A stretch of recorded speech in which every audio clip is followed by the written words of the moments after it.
नमस्कार from pizza to दाल चावल को आपण मानक स्वागत। आज मैं शेयर करने जाऊँगी मैकरोनी पास्तार गोटे सहज आ quick recipe.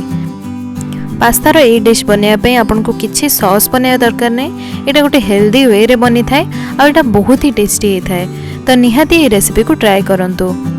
If you want to see this recipe in English then check out the I button on the top right corner. चलते फर्स्ट पास्ता को सिझे नवा। मुझे फर्स्ट 3 कप पानी को फुटेबा बसई तापर एथिरे देइछि आधा टीस्पून लूण। पानी फुटिला पर एथिरे दे देबा 1.5 कप पास्ता। मो एठी मैकरोनी पास्ता नै छै, आपन को जो भी पास्ता मिलिबो आपन यूज करि परिबे। पास्ता को 80% कुक होबा जाय हमें कुक करिबा। ए पास्ता रो पानी रो आधा कप पानी रखि दबा आ तापर पास्ता को छाणी नबा।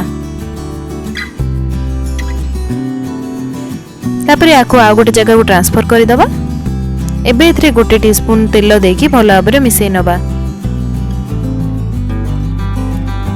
एबे गोटे पैन रे 2 टेबलस्पून ऑलिव ऑयल गरम करिबा। आपण चाहिले नॉर्मल तेल भी यूज करि परिबे। एबे एथरे मु देछि 2 टेबलस्पून कटा रसुण। रसुण को टिके लो फ्लेम रे तेल रे भाजीबा। या फळे तेल रसुण रो पूरा फ्लेवर को अब्जॉर्ब करि नबो। एबे हमर रसुण टिके गोल्डन हे गलानी। एबे एथरे दबा गोटे teaspoon chili flakes. Chili flakes को रसुण सहित गोटे मिनिट जाय भाजी नबा। तापर एथिरे हमें सिझे रखिथिबा पास्ता को दे दबा। पास्ता को रसुण और चिली फ्लेक्स सहित भल भाबरे गोळै नबा।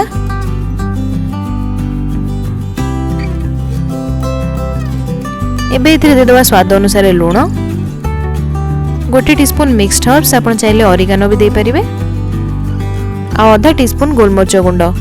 ए सब को भल भाबरे गोळै नबा। एबे हमें जो पास्तार पानी को रखी से पानी को एथिरे देकी पास्ता को कुक कर नबा। लास्ट एथिरे किछि कटा धनिया पत्र बा पार्सली दबा आ गोळै नबा। देखंतु केते सहज उपाय रे हमर मैकरोनी पास्ता बनिक रेडी हे गला। ए पास्ता बने को बहुत सहज और जल्दी बने थाए और खाया को भी बहुत ही टेस्टी। एटा बहुत ही हेल्दी रेसिपी पास्तार। तो निहाती ए रेसिपी को ट्राई करंतु आ मते जणांतु कि एटा आपनकर केमती लागिला।